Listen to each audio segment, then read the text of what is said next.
Yesterday we left the topic coupling between the several nuclei. A simplest case has been discussed here, and the discussion is regarding the ethyl part. It is CH3 and CH2. I am only considering the two set of the protons. So that's ethyl part can be visualized in generalized form as A3H2. A3 means these are the three protons of the A type. X2 means these are the two protons of the 1 type. So how the splitting will be there, that is discussed here. So that there will be a 3 proton signal and there will be a 1-2 proton signal. But when there is spin-spin coupling, the 2 signal will split into the multiplets. So first of all, discussing the 3 proton signal. Obviously the area under the 3 proton signal will be more. The peak height will be more than the 2 signal proton. So that will split or that will couple with these 2 nuclei which are present in the vicinity here. So these 2 nuclei, they will split the signal of these 3 protons. How it will split? Either this proton, it will reinforce applied field or it oppose the applied field. So there are 2 cases. One is B0 minus BA opposing the applied field, and B0 plus BA, it is reinforcing the applied field. तो इस पे अलग Larmor frequency आएगी, इस पे अलग आएगी, तो इसका सिग्नल अलग जगह पे आएगा, इसका सिग्नल अलग जगह पे आएगा. तो एक प्रोटॉन की वजह से 3 प्रोटॉन का सिग्नल जो है वो 2 सिग्नल में स्प्लिट हो जाएगा. So you will get doublet because of single proton. So 3 proton का सिग्नल इस प्रोटॉन की वजह से 2 सिग्नल में स्प्लिट हो गया. उसके बाद ये जो 2 सिग्नल में स्प्लिट हो गया सिग्नल, ये फर्दर सेकंड प्रोटॉन की वजह से इसकी फर्दर स्प्लिटिंग जो वो हो जाएगी. किस तरह से स्प्लिटिंग होगी? इसकी भी 2 तरह से स्प्लिटिंग होगी. One is opposing and one is reinforcing. और सेकंड केस में जो है वो उसी तरह से स्प्लिटिंग होगी, one as the reinforcing another as the opposing one.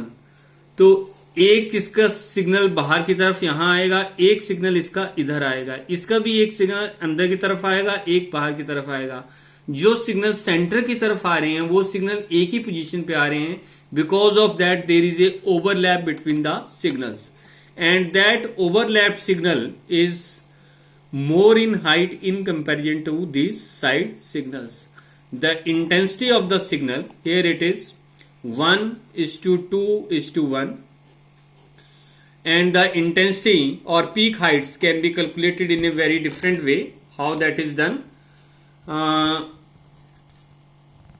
When you are calculating the peak heights, then first of all add all these. It is 1 plus 2 plus 1, that is 4. So divided by 4 everywhere. Then the signals are 3. So 1, 2 and 3. So 3 into 1 divided by 4, that is the intensity of first signal. 3 into 2 divided by 4, 6 by 4, that is the intensity of the second signal. And 3 into 1 divided 4, that is the intensity of the third signal. So it is 0.75 is to 1.5 is to 0.75. So in this way we are getting the triplet for the 3 proton signal here. So that was the case of A3H2 type compound and only the signal due to the A3. Now let us see how the signal of 2 proton it is being affected because of the 3 protons. So continuing again this part. So it is X2 now, and there are 3 protons which will split the signal of this X2. तो X2 का signal जो हो वो 2 proton के proportional होगा इसका size, लेकिन वो इस प्रोटॉन की वजह से फर्स्ट प्रोटॉन की वजह से स्प्लिट हो जाएगा. तो उसी तरह का केस आएगा जैसे पीछे हमने डिस्कस किया था कि ये 2 प्रोटॉन का सिग्नल जो है इस प्रोटॉन की वजह से जो उसके क्या है डबललेट में चेंज हो जाएगा. So it is changing into doublet here. So that is the doublet. एक सिग्नल जो वो अपोजिंग का आता है और दूसरा रीइंफोर्स का जो है वो आता है. तो डबललेट में जो है वो 2 प्रोटॉन का सिग्नल सिंगल प्रोटॉन की वजह से स्प्लिट हो गया. उसके बाद ये डबललेट जो है वो सेकंड प्रोटॉन की वजह से ट्रिपलेट में चेंज हो जाएगी। अभी पीछे डिस्कस किया हमने कि ये बाहर की तरफ स्प्लिट होगा, ये भी बाहर की तरफ, एक सिग्नल अंदर की तरफ आएगा, वो सिग्नल ओवरलैप कर जाएगा, जिसकी वजह से आपके पास सिग्नल सेंटर का क्या हो गया, एनलार्ज्ड हो गया। देन फर्स्ट प्रोटॉन भी इन्वॉल्व हो गया, सेकंड प्रोटॉन भी इन्वॉल्व हो गया, उसके बाद बचता है थर्ड प्रोटॉन।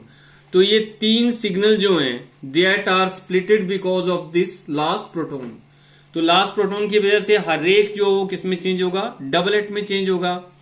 तो अगर डबलेट में चेंज होता है तो उसकी क्वार्टेट आएगी। कैसे क्वार्टेट आएगी, एक सिग्नल इसका बाहर की तरफ, एक सिग्नल अंदर की तरफ, इसका भी एक सिग्नल अंदर की तरफ। तो जो दोनों सिग्नल अंदर की तरफ आए हैं दे आर ओवरलैपिंग हियर। उसके बाद इस साइड को इसका एक सिग्नल, उसका भी एक सिग्नल अंदर की तरफ को आएगा, तो वो ओवरलैप करके इस तरह से जो है वो एक सिग्नल बन जाएगा और एक जो है वो बाहर की तरफ आएगा।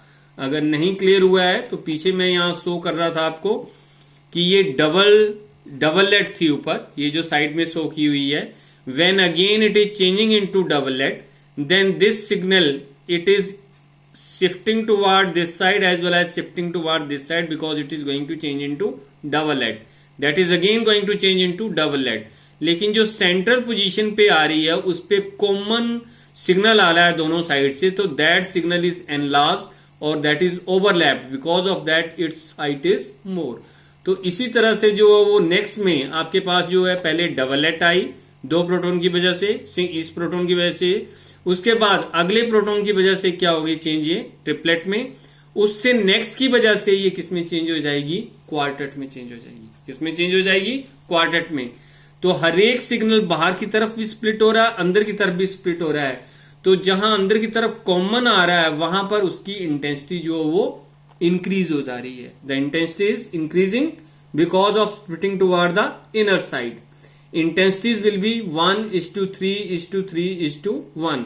Again, how to calculate the relative intensities? That can be calculated as, first of all, add them. It is 1 plus 3 4 plus 3 7 plus 1 8.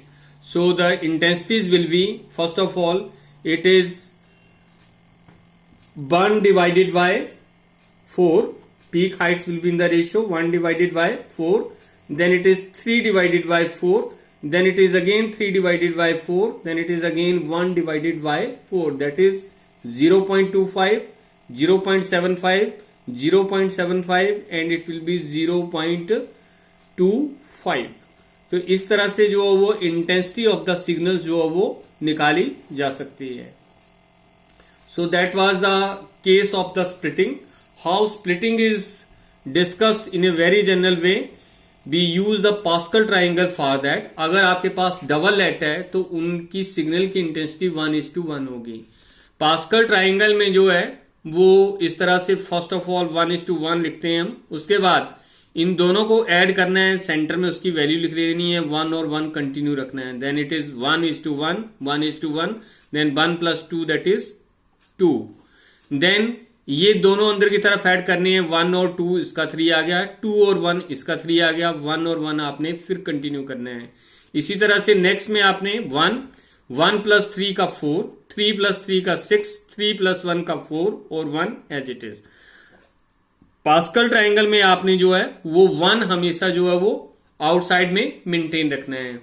इसको इस तरह से पास्कल ट्राइंगल से भी याद किया जा सकता है, और we can use this polynomial 1 + x raised to power n. For example, when it is 1 + x square, you will get 1 + 2x + x square. Substitute the value of x equal to 1, you will get 1 to 1. In the similar way, 1 + x raised to power 3, it is 1 + 3x + 3x square + x cube. Substitute the value of x equal to 1, it will be 1 3 3 and 1. तो चाहे आप इसको इस 1 + x raised to power n की powers में discuss कर लीजिए, चाहे इसको पास्कल ट्राइंगल के हिसाब से डिस्कस कर लो, तो आपके पास इस तरह से जो वो रिलेटिव इंटेंसिटी जो वो सिग्नल की आएगी। डबललेट होगी तो दोनों सिग्नल की इंटेंसिटी इक्वल आएगी, that is 1:1। If it is triplet then in midway signal is double then the sideway signal. जो साइड के सिग्नल है वो 1 1 होंगे और सेकंड का सिग्नल जो 2 आ रहा है, इट मींस जो सेंटर का सिग्नल है उसकी इंटेंसिटी, उसकी जो हाइट होगी, पीक हाइट, इंटेंसिटी तो सिमिलर रहेगी लेकिन पीक हाइट जो होगी that will be double. And when it is 4 signals are there, that is the quartet. Because of that it will be 1:3:3:1. तो पहला सिग्नल छोटा होगा, दूसरा सिग्नल उससे 3 गुना बड़ा होगा, अगला सिग्नल इक्वल आएगा और लास्ट वाला सिग्नल भी जो वो सिंगल होगा. And when it is quintet, so it will be the 1:4:6:4:1. That will be the relative intensities of lines in the multiplet. What are the factors which are influencing the chemical shift? Chemical shift हमने discuss की, spin spin coupling हमने जो discuss की.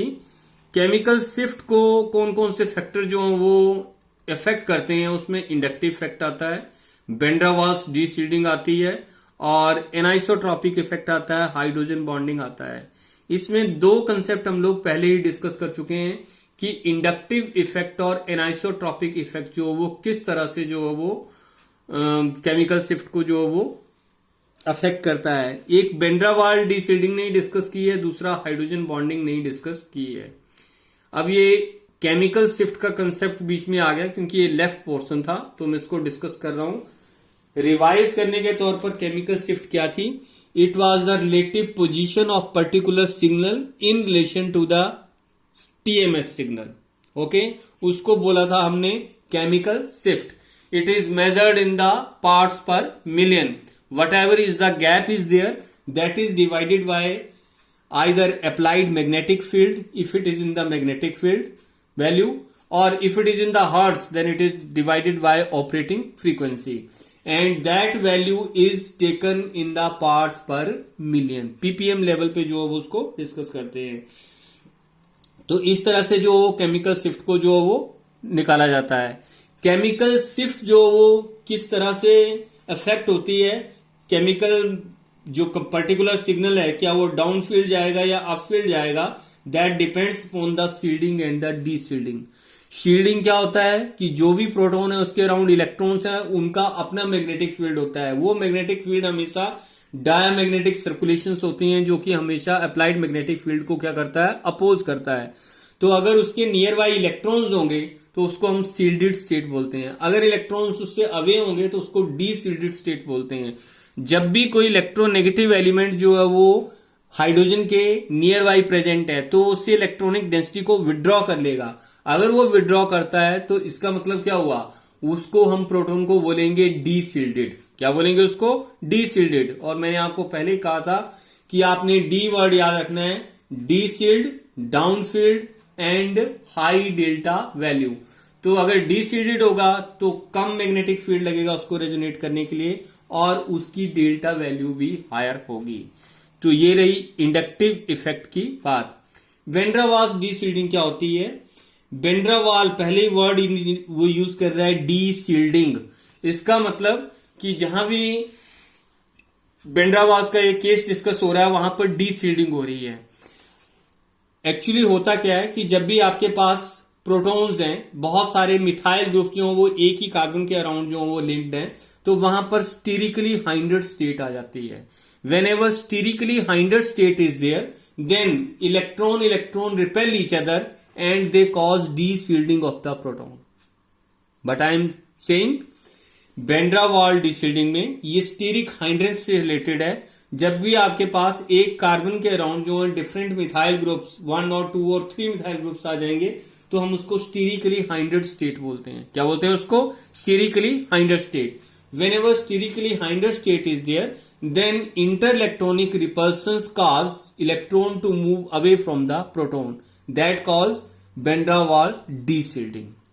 उसके बाद anisotropic effect क्या होता है या स्पेस इफेक्ट क्या होता है, इसको हम पहले डिस्कस कर चुके हैं कि जो एसिटिलीन का केस है उसमें जो है वो पाई इलेक्ट्रॉन की सर्कुलेशन इस तरह से होती है कि वो अप्लाइड फील्ड को क्या करता है, अपोज करता है.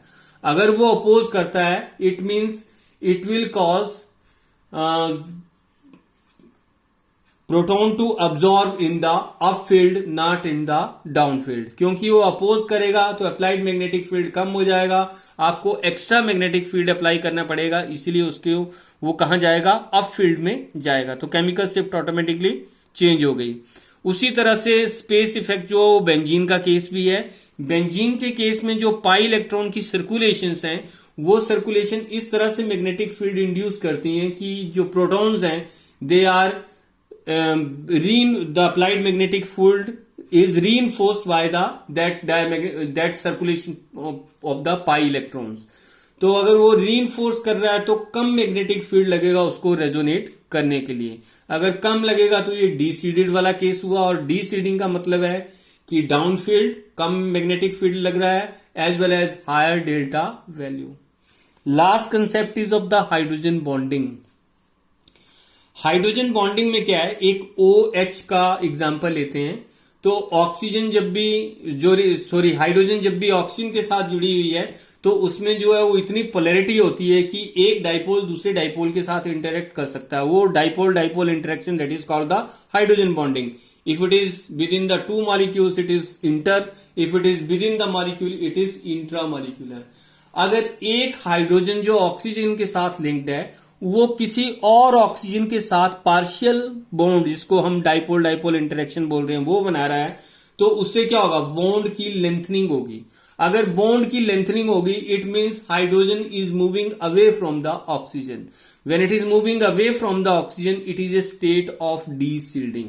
क्या बोलेंगे इसको स्टेट ऑफ डीसिल्डिंग, क्योंकि ऑक्सीजन इलेक्ट्रोनेगेटिव है, पेयर रहता रहेगा ऑक्सीजन के पास और हाइड्रोजन उससे क्या हो जाएगी, अवे हो जाएगी। It means hydrogen bonding causes deshielding. क्या करता है ये, डीसिल्डिंग।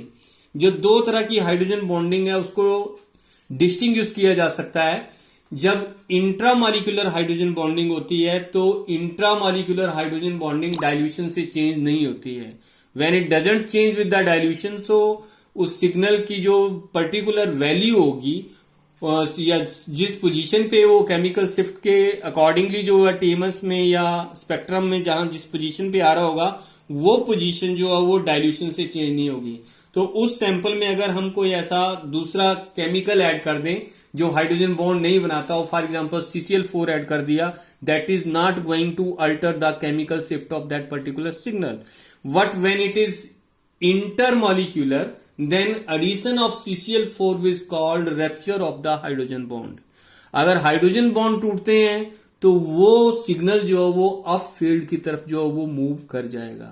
सो we can distinguish between the intermolecular hydrogen bonding as well as intramolecular hydrogen bonding. Next concept, it is first order and the second order spectra। So that is the new term here little bit. What is the first order and the second order spectra?